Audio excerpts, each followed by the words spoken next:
त्रिशूल आपने हर जगह देखा ही होगा। ये जो त्रिशूल है ना, ये अपने अंदर कुछ ऐसे रहस्य छुपा के रखता है जो अगर एक मनुष्य समझ जाए, यानी कि बस इस त्रिशूल को अगर एक मनुष्य समझ जाए तो वो अपने इस जीवन को, अपने इस जीवन के कर्म को, मृत्यु को और मृत्यु के बाद के जीवन को समझ सकता है। बस इसे समझने की ज़रूरत है। लोगों को क्या लगता है कि ये जो त्रिशूल है ये भगवान शिव का हथियार है, लेकिन अगर आप ध्यान से देखोगे तो ये त्रिशूल अगर भगवान शिव को हथियार की ही जरूरत होती तो केवल ये पॉइंट बना देते इतना सा और ये हथियार बन जाता। लेकिन ये सारी चीजें बनाने की जरूरत क्या थी? क्योंकि ये केवल एक हथियार नहीं है, ये दो चीजों को सिंबलाइज करता है। एक तो कुंडलिनी, जिसकी आज मैं बात नहीं करने वाला हूं, लेकिन अगर आपको ये कहीं मंदिर में गाड़ा हुआ दिख जाता है ना, तो इसका मतलब क्या है पता है आपको? वो जगह पर जहां वो गाड़ा हुआ है या तो ये शिवलिंग होगा या किसी देवी का मंदिर होगा। अब उस जगह पर पौराणिक समय में किसी योगी ने, किसी सन्यासी ने अपने ओजस को उत्पन्न किया होगा, अपनी कुंडलिनी को जागृत किया होगा और फिर उस जगह पर उन्होंने शिवलिंग को प्राण प्रतिष्ठित किया और वहां पर इस त्रिशूल को गाड़ दिया, जिसका मतलब यह है कि शिवलिंग यानी कॉन्शियसनेस का प्रतीक। यानी कि अगर आप वहां जाकर कॉन्शियसली बैठ जाते हो और अगर आपको पता है कि किस प्रकार से साधना करनी है, तो वहाँ एनर्जी ऊपर की तरफ फ्लो कर रही है। पिंगला, ईडा और सुषुम्ना ये हमारे शरीर की 3 नाड़ी है और यहाँ कुंडलिनी ऊपर की तरफ फ्लो कर रही है। तो अगर आप वहीं पर जाकर बस बैठ जाएंगे तो उन सन्यासी की, उन योगी की जो शक्ति है वहाँ पर, वो शक्ति की मदद से आपकी कुंडलिनी भी ऊपर उठ सकती है। तो ये तो बस एक पहलू है कुंडलिनी का, लेकिन यहाँ पर जो मैं रहस्य की बात कर रहा हूँ वो इसके दूसरे पहलू में छुपा हुआ है, जो है 3 गुण, राजसिक, तामसिक और सात्विक। इसी 3 गुण के अंदर ये त्रिशूल कुछ समझाने की कोशिश कर रहा है, जो मैं आज आपको बताने जा रहा हूँ, इसको डिकोड करने जा रहा हूँ। अगर आप इसको बस समझ गए ना, आज मेरे शब्दों को अगर आपने गौर से सुन लिया, तो मैं आपको बता रहा हूँ आप बहुत कुछ आज अपने जीवन के बारे में, मृत्यु के बारे में समझ जाएंगे। त्रिशूल को एक साक्षी मान के हम यहाँ पर आज एक बात करने वाले हैं। मेरी बात को ध्यान से सुनना, गौर से सुनना। मैं जो भी कुछ है सब कुछ बताऊंगा। 3 गुण होते हैं, ये तो हम सब जानते हैं। राजसिक होता है, तामसिक होता है, सात्विक होता है। अब जिनको नहीं पता इसका मतलब क्या होता है, और अगर आपको नहीं पता कि आपके अंदर अभी कौन सा गुण चल रहा है जब आप मुझे सुन रहे हैं, तो देखो, तामसिक गुण एक ऐसा गुण होता है जब आपको आलस आती है, काम करने का मन नहीं करता है, आपके अंदर ईगो होता है, जेलसी होती है, आपको किसी और को हानि पहुंचाने की अंदर से इच्छा जागृत होती है। अगर ये सब आपके अंदर होता है ना, इग्नोरेंस है, अज्ञान हो आप, तो ये सब कुछ तामसिक गुण को रिप्रेजेंट करता है। अगर आपके अंदर डिज़ायर है, अगर आपके अंदर काम वासना है, अगर आपको कुछ हासिल करना है, उसके लिए आप काम कर रहे हो, पैसा कमा रहे हो, या फिर आपको सेक्सुअल प्लेजर्स चाहिए, अगर आपको मोह आ जाता है किसी के ऊपर, ये सब कुछ राजसिक गुण की निशानी है। और अगर आप प्योर हो, अगर आप नेचुरल हो, जैसे इस प्रकृति ने आपको बनाया है वैसे ही अगर आप हो, तो आप सात्विक हो। और एक भाषा में कहूं तो आपकी आत्मा के साथ अगर आपका शरीर मिला हुआ है तो वो सात्विक गुण है। अगर आपका शरीर इस मोह माया के साथ मिला हुआ है, इसका मतलब है कि आपके अंदर राजसिक गुण है। और अगर आपका शरीर इस मोह माया के अंदर डूबा हुआ है, इसका मतलब है कि आपके अंदर तामसिक गुण है। अब आप पता कर लीजिए कि आपके अंदर अभी कौन सा गुण चल रहा है। अब लोगों को है ना एक गलत फहमी है, जो भी कुछ है ना, मैं त्रिशूल के बारे में ही बता रहा हूँ, ठीक है। एक गलत फहमी है लोगों को। गलत फहमी क्या है कि आपके अंदर केवल एक ही गुण होता है, बाकी गुण नहीं होता है। या तो आपको उस गुण से बाहर निकल कर कोई और गुण में जाना पड़ता है। अगर आप तामसिक हैं तो लोग आपको कहते हैं कि ये खाना बंद कर दो, मेडिटेशन करना शुरू कर दो, भक्ति करना शुरू कर दो और आप सात्विक बन जाओगे। लेकिन ऐसा नहीं होता है। अगर आप त्रिशूल को देखेंगे तो त्रिशूल के ऊपर ये 3 गुण को रिप्रेजेंट किया गया है, यानी कि आपके जीवन में ये 3 गुण एक के बाद एक ऊपर नीचे होते रहते हैं। पूरे दिन में भी ये 3 गुण कई बार ऊपर नीचे होते हैं। एग्जाम्पल देता हूँ, जब आप सुबह उठते हैं तो आपका माइंड फ्रेश होता है, आपके दिमाग में कुछ नहीं होता है। थोड़े समय के लिए उस टाइम पर आप सात्विक होते हैं। जैसे ही आपकी नींद थोड़ी सी निकल जाती है, जैसे ही आप उठ जाते हैं, पूरे उठ जाते हैं, तो आपके अंदर आपके डिज़ायर्स उत्पन्न होने लगते हैं। आपको काम करने जाना है तो पैसा कमाने जाना है, वो सारी चीज़ें आपके अंदर आने लगती है। आपको पूरे दिन का जो स्ट्रेस है वो आने लगता है कि आज क्या करना है, कैसे करना है। ये सब कुछ किसकी निशानी है? राजसिक गुण की निशानी है। आप मोह माया को हासिल करने के लिए दौड़ने लगते हो, तो ये राजसिक गुण है। अब जब आप पूरे दिन ये सब कर करके थक जाते हो तो आपको आलस आने लगती है। कुछ लोग रात को आकर घर पे गुस्सा करते हैं, पूरे दिन थके हुए होते हैं, तो ये तामसिक गुण की निशानी है। तो दिन शुरू होता है और जब तक रात होती है तब तक ये गुण ऊपर नीचे होते हैं, और केवल दिन में ही नहीं, पूरे जीवन के लाइफ पीरियड में भी ये ऊपर नीचे होते हैं। इस वजह से कुछ लोगों के लाइफ में कुछ समय के लिए खुशियां रहती है, फिर कुछ समय के लिए दुख आने लगता है। पहले के पूर्वज ये कहा करते थे कि अगर बहुत ज़्यादा दुख चल रहा है तो समझना सुख आने वाला, और बहुत ज़्यादा सुख चल रहा है तो सुखी मत हो जाओ वरना दुख आ जाएगा। अब ये जो हमारे पूर्वज कहते थे ना, ये बहुत बड़ी बात कहते थे। मैं अब आपको जो समझाने जा रहा हूँ गौर से सुनना। अब अगर आप अभी तामसिक है, ठीक है, यहां पर आपकी सारी चीज़ों का सॉल्यूशन भी है। अगर आप अभी तामसिक है, यानी कि आपको कुछ करने का मन नहीं करता है, नेगेटिविटी से घिरा हुआ है, आपको नेगेटिविटी ने सब कुछ खराब चल रहा है, मन नहीं करता है जीने का, सुसाइड करना है, ये सारी चीज़ें अगर आपके अंदर चलती रहती है ना, तो आप तामसिक हैं। और ऐसे मौके पर ये प्रकृति है ना आपके अंदर डिजायर्स उत्पन्न करती है, लेकिन आप ध्यान नहीं देते हो। अब मैं जो बता रहा हूँ ना वो सुनना, तो आपको ध्यान आएगा इन चीज़ों पे। जब आपके जीवन में नेगेटिविटी और वो सब चल रहा होता है ना, तो ये प्रकृति आपको तामसिक गुण से राजसिक गुण में धक्का मारने के लिए आपके अंदर डिजायर उत्पन्न करती है। लेकिन होता क्या है, आजकल लोगों को ये सब चीज़ें पता नहीं है। तो अब जब आप तामसिक हैं, आप ये सारी चीज़ों से जूझ रहे हैं, तो कोई आता है आपको एडवाइस देता है, ध्यान कर लो, भक्ति कर लो, भगवान का नाम ले लो, सब ठीक हो जाएगा। नहीं होगा ठीक। बस आपको वो मन में डाल रहा है और आप बस अपनी संतुष्टि के लिए ये सब करने लगोगे, लेकिन ठीक नहीं होगा, क्योंकि आप तामसिक से सीधा सात्विक गुण पे कभी नहीं जा सकते जब तक आप एक महात्मा नहीं हैं। आपको तामसिक से राजसिक पे जाना पड़ेगा, राजसिक से सात्विक पे जाना पड़ेगा। तो आपके अंदर डिजायर उत्पन्न हो रहे हैं, तो स्पिरिचुअलिटी में डिजायर्स खराब हैं, लेकिन जब आप तामसिक हैं और तामसिक से राजसिक में जाना है तो डिजायर्स चाहिए। तो लोगों की बात मत सुनो कि डिजायर्स खराब है, नहीं, तब आपको डिजायर्स चाहिए। जब डिजायर आपके अंदर ये प्रकृति देगी तो आप तामसिक से राजसिक में आएंगे, क्योंकि उस डिजायर को करने के लिए आप मेहनत करेंगे, काम करेंगे, पैसा कमाने के लिए काम करेंगे। अब आपको सब कुछ अंदर से प्रकृति ने दिया है, ठीक है, आपको थोड़ी सी पॉजिटिविटी दी, डिजायर्स दिए, अब उसको फुलफिल करने के लिए आप भाग दौड़ करने लगते हो, तो आप राजसिक गुण में आ जाते हो। अब आपके दिमाग में वो टाइम नहीं रहता कि आप दूसरों के लिए गलत सोचो, सुसाइड करने का सोचो, आलसी बन जाओ, तो आप राजसिक बन गए। अब जब राजसिक बन गए, ये जो डिजायर्स आपके अंदर आए थे वो डिजायर्स फुलफिल होने लगे, तो अब आपके पास सब कुछ है, पैसा है, आपके जीवन में कोई नेगेटिविटी नहीं है, सब कुछ सही चल रहा है, सेक्सुअल प्लेजर्स आपको मिल चुके हैं, आपके डिजायर्स फुलफिल हो चुके हैं। अब अगर आप इस मोह माया में लगे रहोगे, इस मोह माया में खींचे चले जाओगे, तो आप राजसिक से सात्विक पे जाने की वजह आप राजसिक से तामसिक में फिर चले जाओगे।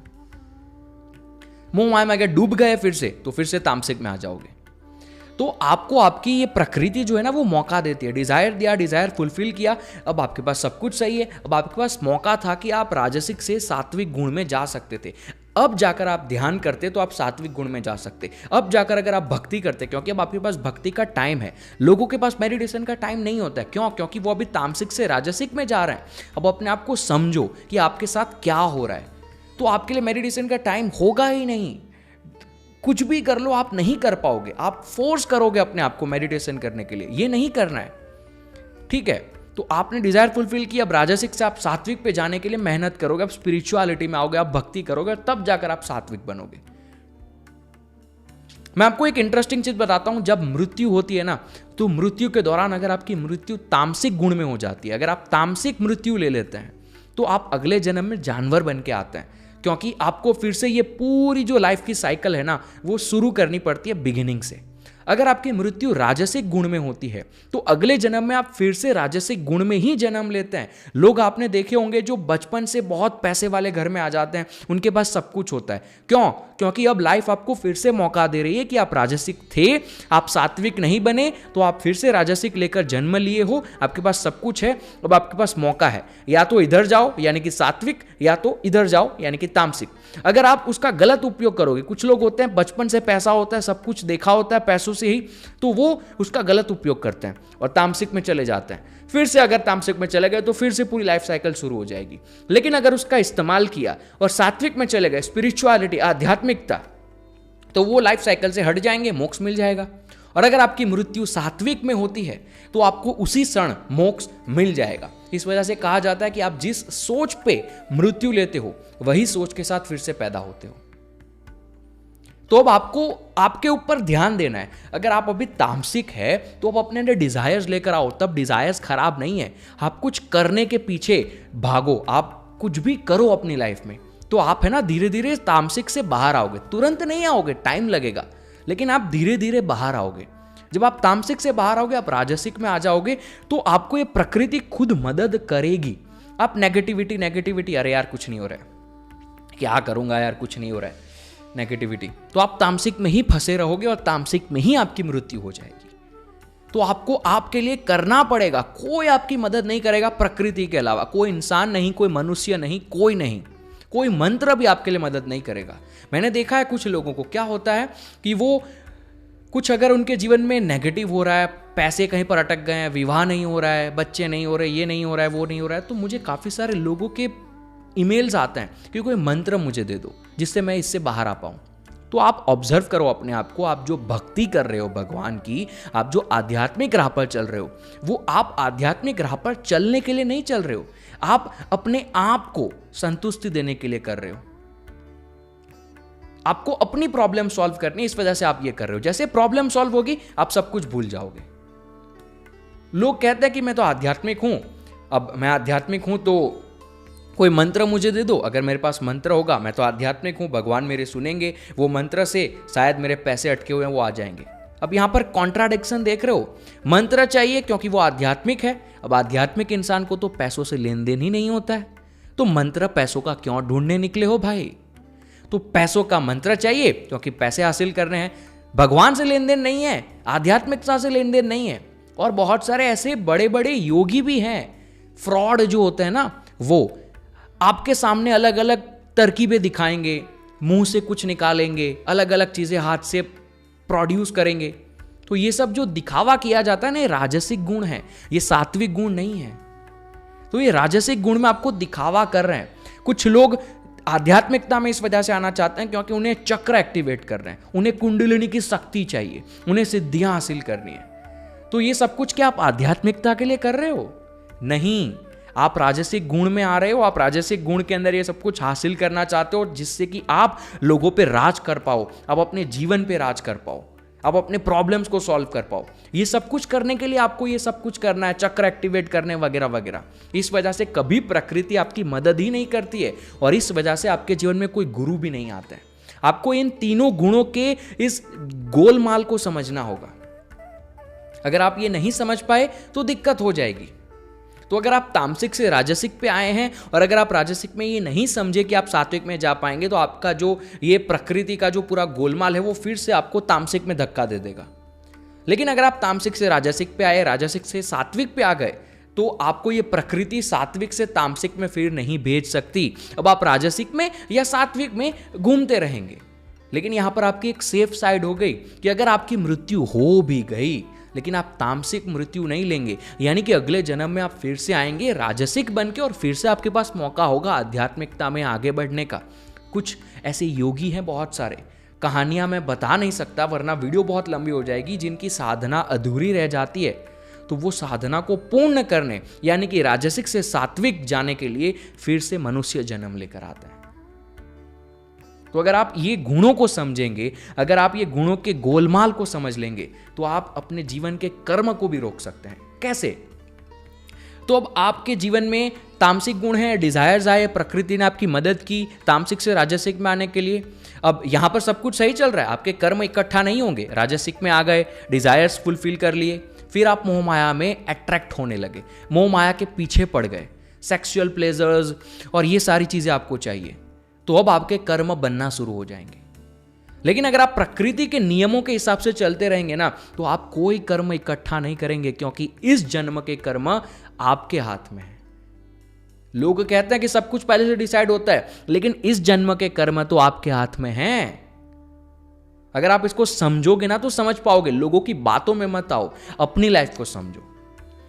लोगों का क्या है कि मेडिटेशन करना है, लोगों ने बोला मेडिटेशन नहीं कर पा रहे हैं, लेकिन तब भी आंखें बंद करके लगे हुए हैं, करे यार मेडिटेशन करूंगा, उन्होंने कहा है मेरी ये प्रॉब्लम सॉल्व हो जाएगी, मेडिटेशन करूंगा। आप नहीं कर पा रहे हो तो क्यों फोर्स कर रहे हो अपने आप को? आपका ये पूरा लाइफ ही मेडिटेशन है। तो आपको ये सब करने की ज़रूरत नहीं, क्योंकि अभी आपने अपने गुणों को ही नहीं समझा, अभी आप तामसिक में फंसे हुए हो और आप मेडिटेशन करना चाहते हो जिससे आपका तामसिक गुण ही सही हो जाए। ऐसा नहीं होगा।